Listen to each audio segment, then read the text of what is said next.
Praise the Lord. Yengbi bai sinau mayambu idungo Jesu Christ gi mingda ano chahina lakpa sida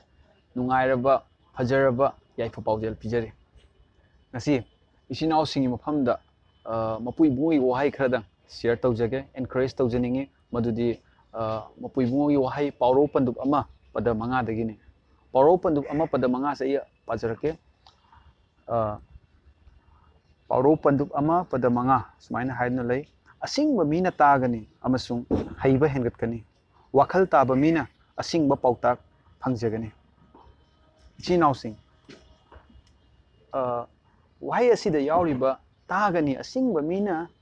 tagani haiba wahai ase Hebrew gi lairik Hebrew gi lon dagi lakpani Hebrew da yisma haidna lei tagani haiba wahai se tagani asigi yisma haibagi wahai se karino haiba matamda ekoi numit khudingi makhal gi khonjel kayana question duna lei khoibu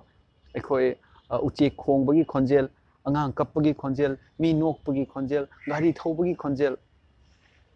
kaya maro sina ekoi je question duna lei ribane nungti yaige adubu khonjel khuding makse ekoi thamoida ekoina lausan badi leite koina lawgadaba khara khaktang ekoina lawsalli ekoina phaba pauta khara lawsalli adugo mangaktani adugo ekoina asingba mina apui bongi wahai sida yauriba asingba mina tagani haiba wahai siga tagani haiba wahai sida ekoi tasenga thamoi nungda lawsanjaba masine aside sida palliba apui bongi wahai sina aduna asingba mina soidana tagani haiba sine makhoi ngahak tasanaramba adu nate tada jadabagi taba du sunate tasengna mak taningna thamoidagi taraga lawsanjaba adu soidana oigani asingba mina adubo hangbajaba wahang asidi hairiba asingba mi haibase kanabuno mapui bongi wahaida yauribase ekoi khangadaba amadi Bible sida part ani thongna khaidoi adiba walepnaba haiba ma anaba walepnaba haiba ma ariba walepnaba sidi Hebrew gi lairikta irami aduga anoba walepnaba sina Greek gi lairikta irami panjakhraba Proverb Paulo gi lairikase ariba walepnaba dagi lawthopane maramaduna ariba walepnaba da iba wahai khuding ma anoba walepnaba bu point tawraga iba ngaktane akoi English ta sumaina haidin lei the old covenant is conceived of the new covenant revealed haidnale haibadi old covenant sina phongdok taba adugo point tawraga leiba ngakta oi ano ariba walepna bada aduga ano walepna ba sina phongdoga reality ado utuna lei hai sida ekoina ano walepna bagi ahanba Korinthia pandup amagi pada kuntrada ekoina yengo matamda sumaina haidna lei mapu ibungogi mapalna nakhoina Krista Jisuda lei mahakna nakhoigi damak mapu ibungogi oiba lausing dharma chenba sengdok piba handok piba mapu oibire hallelujah ekhoigi mapu ibungona ibungo Jisu Krista se ekhoigi damak lausing dharma chenba sengdok piba amasung handok piba gi mapu ohenbire hairi Ichinaw sing point mari asida aina ngasi ichinaw sing da share tawjaning badi point ama khaktani lawsing ase number 1 gi point lawsing hairi basine mapu ibungo gi mapal dagi ngasi ibungo Jesu Kristana aikoi gi dama lawsing oibire lawsing gi mapu oibire aduga Galatia pandup anigi pada kunda sumaina hai I have been crucified with Christ it is no longer I but Christ lives in me haibadi ai ngasi ai oidre ai di Krista ga cross ta simina kre ngasi ai si di Krista do ingon da leire hai bine ngasi di ichinaw sing Jesu Krista bu kan bibu mapuni hana thaja khwa nyoi khuding makin nungda ibungo Jesu Krista leire hai basine ichinaw sing aduna ibungo Jesu Krista ekoi nungda leibagi maramna ibungo mahaki lawsing adu ekoi da leire aina ngasai hangjakraba Proverb chapter 1 verse 5 ta jauriba asingba mi haina haibase nang aise oire chinausing nang aina yamna haijasing jaba hona zaman kanna thabak suraga fasting tawraga tight piraga church toina ka bagi asigi maramna sungna te chinausing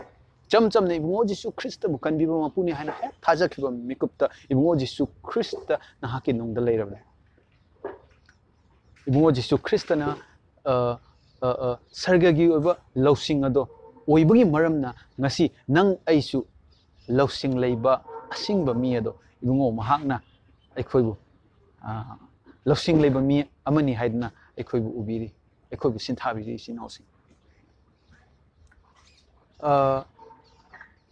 ꯑꯩꯈꯣꯏꯒꯤ ꯑꯁꯦꯡꯕ identity ꯂꯧꯁꯤꯡ ꯂꯩꯕ ꯃꯤꯅꯤ ꯍꯥꯏꯕꯁꯦ ꯑꯩꯈꯣꯏꯅ ꯇꯁꯦꯡꯅꯃꯛ ꯈꯪꯉꯕ ꯃꯤꯀꯨꯞꯇ ꯑꯩꯈꯣꯏꯒꯤ ꯌꯦꯛꯅꯕꯁꯤꯡ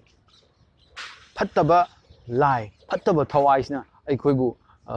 ꯍꯥꯟꯅꯒꯤ ꯑꯔꯤꯕ ꯃꯤꯇꯧ ꯑꯗꯣ ꯑꯗꯨꯗ ꯑꯩꯈꯣꯏ ꯇꯣꯏ ꯇꯠꯇꯅ ꯄꯣꯏꯟꯠ ꯇꯧꯔꯛꯄ ꯌꯥꯏ ꯇꯧꯔꯛꯀꯅꯤ ꯍꯥꯏꯕꯁꯤꯅꯤ ꯃꯔꯝꯗꯤ ꯑꯩꯈꯣꯏꯅ ꯑꯆꯨꯝꯕ identityꯁꯦ ꯍꯦꯛ ꯈꯪꯉꯛꯄ ꯃꯇꯝꯗ ꯐꯠꯇꯕ ꯂꯥꯏꯅꯗꯤ ꯍꯔꯥꯎ ꯅꯨꯡꯉꯥꯏꯅ ꯂꯩꯊꯣꯛꯄ ꯅꯠꯇꯦ mahak ꯑꯩꯈꯣꯏꯒꯤ ꯑꯆꯨꯝꯕ identity ꯈꯪꯉꯛꯄ ꯃꯇꯝꯗ mahak ꯌꯥꯝꯅ disturb ꯑꯣꯏ ꯃꯔꯝ ꯑꯗꯨꯅ ꯑꯩꯈꯣꯏꯗ ꯇꯣꯏꯅ ꯄꯜꯂꯛꯀꯅꯤ ꯅꯍꯥꯛꯀꯤ performance ꯅꯪꯗꯤ ꯄꯥꯄꯤꯅꯤ ꯅꯪꯒꯤ performance ꯑꯗꯨ ꯌꯥꯝ ꯐꯠꯇꯕ ꯅꯪꯒꯤ ꯍꯥꯏꯕ ꯏꯟꯗꯕ ꯅꯪꯒꯤ ꯂꯝꯍꯦꯟꯕ ꯃꯤꯑꯣꯏꯅꯤ ꯐꯠꯇꯕ negative ꯋꯥ ꯀꯌꯥ ꯃꯔꯣꯝ ꯑꯃ ꯉꯥꯡꯉꯒ ꯑꯩꯈꯣꯏꯕꯨ ꯏꯁꯥꯅ ꯏꯁꯥꯕꯨ ꯃꯔꯥꯜ ꯄꯤꯕ ꯏꯁꯥꯅ ꯏꯁꯥꯕꯨ ꯌꯥꯝꯅ ꯀꯔꯤ ꯍꯥꯏꯇꯥꯔꯦ ꯌꯥꯝꯅ guilty feel ꯐꯥꯎꯕ ꯑꯗꯨꯒꯨꯝꯕ ꯐꯥꯎꯍꯟꯗꯒꯤ ꯍꯣꯠꯅꯔꯛꯄ ꯌꯥꯏ ꯑꯗꯨꯕꯨ ꯏꯆꯤꯟꯅꯥꯎꯁꯤꯡꯗ ꯑꯩꯅ ꯄꯨꯛꯅꯤꯡ ꯊꯧꯒꯠꯆꯅꯤꯡꯕꯁꯤꯗꯤ whenever our enemy points to you point him to the cross ꯐꯠꯇꯕ ꯂꯥꯏꯁꯤꯅ ꯑꯩꯈꯣꯏꯗ ꯑꯩꯈꯣꯏꯒꯤ ꯑꯔꯤꯕ ꯃꯤꯇꯧ ꯑꯗꯨꯗ ꯄꯣꯏꯟꯠ ꯇꯧꯔꯛꯄ ꯃꯇꯝꯗ ꯑꯩꯈꯣꯏꯅ ꯀ꯭ꯔꯣꯁꯇ ꯄꯣꯏꯟꯠ ꯇꯧꯃꯤꯟꯅꯁꯤꯕꯀꯣ ꯑꯗꯨꯗꯤ ꯀꯔꯤꯅꯣ ꯍꯥꯏ ꯀꯥꯟꯗ ꯑꯩꯒꯤ ꯑꯔꯤꯕ ꯃꯤ ꯑꯗꯨꯗꯤ ꯏꯕꯨꯡꯉꯣ ꯖꯤꯁꯨ ꯈ꯭ꯔꯤꯁꯇꯒ ꯀ꯭ꯔꯣꯁꯇ ꯁꯤꯃꯤꯟꯅꯈ꯭ꯔꯦ ꯉꯁꯤꯗꯤ ꯍꯤꯡꯉꯤꯕ ꯑꯩ ꯀꯦꯃꯦꯔꯥ ꯃꯃꯥꯡꯗ ꯂꯦꯞꯄꯤꯕ ꯑꯩꯁꯦ ꯏꯕꯨꯡꯉꯣ ꯖꯤꯁꯨ ꯈ꯭ꯔꯤꯁꯇꯗꯣ ꯑꯩꯒꯤ ꯅꯨꯡꯗ ꯂꯩꯔꯦ ꯍꯥꯏꯗꯨꯅ ꯊꯥꯖꯃꯤꯟꯅꯁꯤ ꯏꯆꯤꯟꯅꯥꯎꯁꯤꯡ ꯑꯥꯃꯦꯟ ꯑꯗꯨꯒ ꯃꯈꯥ ꯇꯥꯅ ꯃꯄꯨ ꯏꯕꯨꯡꯉꯣꯒꯤ ꯋꯥꯍꯩꯗ ꯉꯁꯥꯏ ꯄꯥꯎꯔꯧ Proverb 1:5 ꯇ ꯍꯥꯏꯕꯁꯦ ꯄꯥꯎꯔꯧ ꯄꯟꯗꯨ ꯑꯃꯒꯤ ꯄꯗ 5ꯗ ꯍꯥꯏꯕꯁꯦ ꯑꯁꯤꯡꯕ ꯃꯤꯅ ꯇꯥꯒꯅꯤ ꯑꯃꯁꯨꯡ ꯍꯩꯕ ꯍꯦꯟꯒꯠꯀꯅꯤ ꯑꯩꯈꯣꯏ ꯍꯧꯖꯤꯛꯇꯤ ꯇꯥꯃꯤꯟꯅꯈ꯭ꯔꯦ ꯅꯪ ꯑꯩꯁꯦ ꯉꯁꯤꯗꯤ ꯑꯁꯤꯡꯕ ꯃꯤꯅꯤ ꯑꯃꯁꯨꯡ ꯑꯩꯈꯣꯏꯁꯦ we are the people of wisdom ꯍꯥꯏꯕꯁꯦ ꯑꯩꯈꯣꯏꯅ ꯈꯪꯃꯤꯟꯅꯔꯦ ꯑꯩꯈꯣই ꯑꯁꯤꯡꯕ ꯃꯤ ꯑꯣꯏꯕꯒꯤ ꯃꯔꯝꯅ ꯑꯩꯈꯣꯏꯗꯤ ꯍꯧꯖꯤꯛ ꯇꯥꯔꯛꯑꯅꯤ ꯇꯥꯕ ꯍꯧꯔꯅꯤ ꯑꯩꯈꯣꯏꯅ ꯐꯠꯇꯕ ꯉꯥꯡꯕꯒꯤ ꯃꯍꯨꯠꯇ ꯃꯤ ꯋꯥ ꯉꯥꯡꯕꯒꯤ ꯃꯍꯨꯠꯇ ꯃꯤꯒꯤ back biting ꯇꯧꯕꯒꯤ ꯃꯍꯨꯠꯇ ꯑꯩꯈꯣꯏ ꯍꯦꯟꯅ ꯇꯥꯕꯔꯣꯝꯗ ꯍꯦꯟꯅ ꯄꯨꯛꯅꯤꯡ ꯆꯪꯉꯅꯤ ꯑꯩꯈꯣꯏ ꯏꯪꯂꯤꯁꯇ proverb ꯑꯃ ꯂꯩ an empty vessel sound much ꯍꯥꯏꯕꯒꯨꯝꯅ ꯑꯩꯈꯣꯏ ꯀꯣꯜꯂꯤꯛ ꯑꯍꯥꯡꯕꯗꯤ ꯃꯈꯣꯜ ꯌꯥꯝꯅ ꯊꯣꯛꯄꯒꯨꯝꯅ ꯑꯩꯈꯣꯏ ꯑꯣꯏꯔꯔꯣꯏ ꯑꯩꯈꯣꯏꯗꯤ ꯑꯊꯟꯕ ꯀꯣꯜꯂꯤꯛꯇꯤ ꯃꯈꯣꯟ ꯊꯣꯛꯇꯦ ꯃꯇꯧ ꯑꯁꯤꯒꯨꯝꯅ ꯑꯩꯈꯣꯏꯗꯤ ꯉꯁꯤ ꯏꯕꯨꯡꯉꯣ ꯃꯍꯥꯛꯀꯤ ꯂꯧꯁꯤꯡ ꯑꯗꯣ ꯑꯩꯈꯣꯏꯗ ꯂꯩꯕꯒꯤ ꯃꯔꯝꯅ ꯉꯁꯤꯗꯤ ꯑꯩꯈꯣꯏ ꯇꯥꯕꯗ ꯍꯦꯟꯅ ꯄꯨꯛꯅꯤꯡ ꯆꯪꯉꯅꯤ ꯉꯥꯡꯕꯒꯤ ꯃꯍꯨꯠꯇ ꯑꯗꯨꯒ ꯋꯥꯍꯩꯅ ꯍꯥꯏꯕꯁꯦ ꯃꯄꯨ ꯏꯕꯨꯡꯒꯤ ꯋꯥꯍꯩꯅ ꯍꯥꯏꯕꯁꯦ ꯑꯩꯈꯣꯏꯅ ꯇꯥꯕ ꯃꯇꯝꯗ ꯑꯩꯈꯣꯏꯗ ꯍꯩꯕꯁꯨ ꯍꯦꯟꯒꯠꯀꯅꯤ ꯍꯥꯏꯔꯤ ꯑꯗꯨ ꯈꯛꯇ ꯅꯠꯇꯦ ꯋꯥꯈꯜ ꯇꯥꯕ ꯃꯤꯅ ꯑꯁꯤꯡꯕ ꯄꯥꯎꯇꯥꯛ ꯐꯪꯖꯒꯅꯤ ꯍꯥꯏꯗꯨꯅꯁꯨ ꯄꯟꯗꯨꯅ ꯂꯩ ꯏꯆꯤꯟꯅꯥꯎꯁꯤꯡ ꯑꯩꯈꯣꯏꯅ ꯄꯥꯎꯇꯥꯛꯁꯦ ꯀꯔꯤꯅꯣ ꯍꯥꯏꯅ ꯌꯦꯡꯕ ꯃꯇꯝꯗ ꯑꯩꯈꯣꯏ ꯅꯨꯃꯤꯠ ꯈꯨꯗꯤꯡꯒꯤ ꯃꯈꯜ ꯃꯈꯜꯒꯤ ꯄꯥꯎꯇꯥꯛ ꯑꯁꯦ ꯑꯩꯈꯣꯏꯅ ꯇꯥꯕ ꯐꯪꯖꯩ ꯑꯩꯈꯣꯏꯒꯤ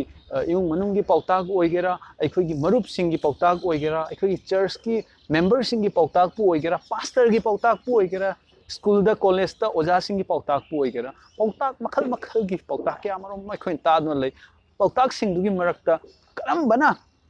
ꯑꯁꯤꯡꯕ ꯄꯥꯎꯇꯥꯛꯅꯣ ꯍꯥꯏꯕꯁꯦ ꯑꯩꯈꯣꯏ ꯈꯪꯕ ꯌꯥꯝꯅ ꯋꯥꯅ ꯊꯣꯛꯏ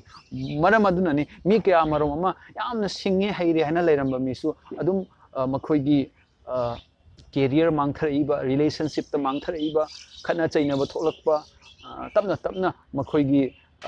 ꯑꯐꯕꯔꯣꯝꯗ ꯀꯥꯈꯠꯄꯒꯤ ꯃꯍꯨꯠꯇ ꯐꯠꯇꯕꯔꯣꯝꯗ ꯀꯨꯝꯊꯔꯛꯄ ꯑꯩꯈꯣꯏ ꯃꯤ ꯀꯌꯥ ꯃꯔꯨꯝ ꯑꯃꯁꯨ ꯑꯩꯈꯣꯏ ꯑꯗꯨꯝ ꯋꯤꯠꯅꯦꯁ ꯇꯧꯖꯩ ꯊꯦꯡꯅꯖꯩ ꯑꯗꯨꯅ ꯑꯩꯈꯣꯏꯁꯦ ꯑꯁꯤꯡꯕ ꯃꯤ ꯑꯃ ꯉꯁꯤ ꯑꯣꯏꯔꯦ ꯍꯥꯏꯅ ꯈꯪꯕꯒꯤ ꯃꯔꯝꯅ ꯑꯩꯈꯣꯏ ꯍꯧꯖꯤꯛꯇꯤ ꯑꯆꯨꯝꯕ ꯑꯐꯕ ꯑꯁꯤꯡꯕ ꯄꯥꯎꯇꯥꯛ ꯑꯗꯣ ꯇꯥꯔꯛꯑꯅꯤꯕꯀꯣ ꯍꯧꯖꯤꯛꯇꯤ ꯑꯗꯨꯅ ꯑꯩꯈꯣꯏꯒꯤ just for example ꯑꯣꯏꯅ ꯍꯥꯏꯖꯒꯦ ꯑꯩꯈꯣꯏ ꯆꯔꯆ ꯀꯥꯕ ꯃꯇꯝꯗ ꯑꯩꯈꯣꯏ ꯆꯔꯆꯀꯤ ꯄꯥꯁꯇꯔ ꯂꯩꯔꯤ ꯂꯤꯗꯔꯁꯤꯡ ꯂꯩꯔꯤ ꯃꯈꯣꯏꯒꯤ ꯋꯥꯍꯩ ꯑꯩꯈꯣꯏꯅ ꯇꯥꯕ ꯍꯧꯔꯛꯑꯅꯤ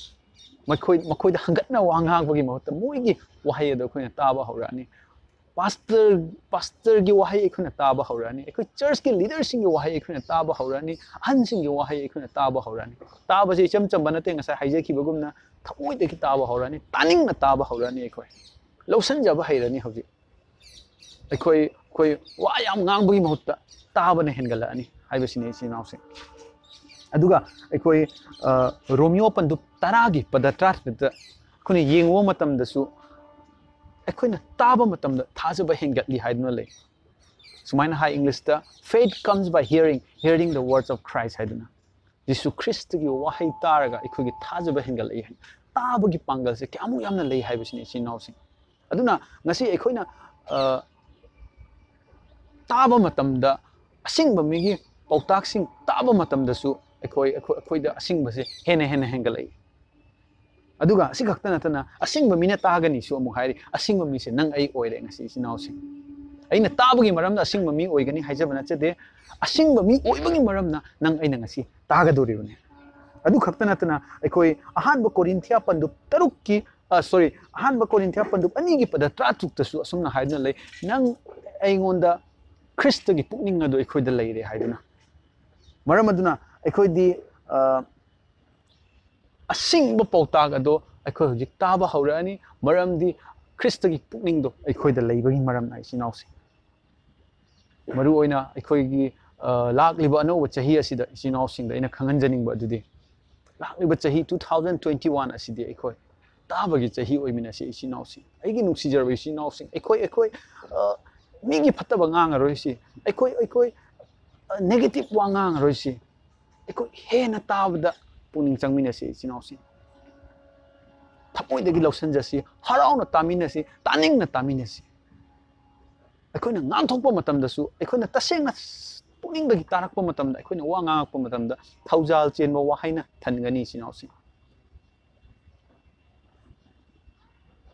video asibu puning changna yengbiriba sinau singi mathakta ibungo jisu Christ gi mapal nayo borado hena haithabibo oirasanu God bless you and happy new year.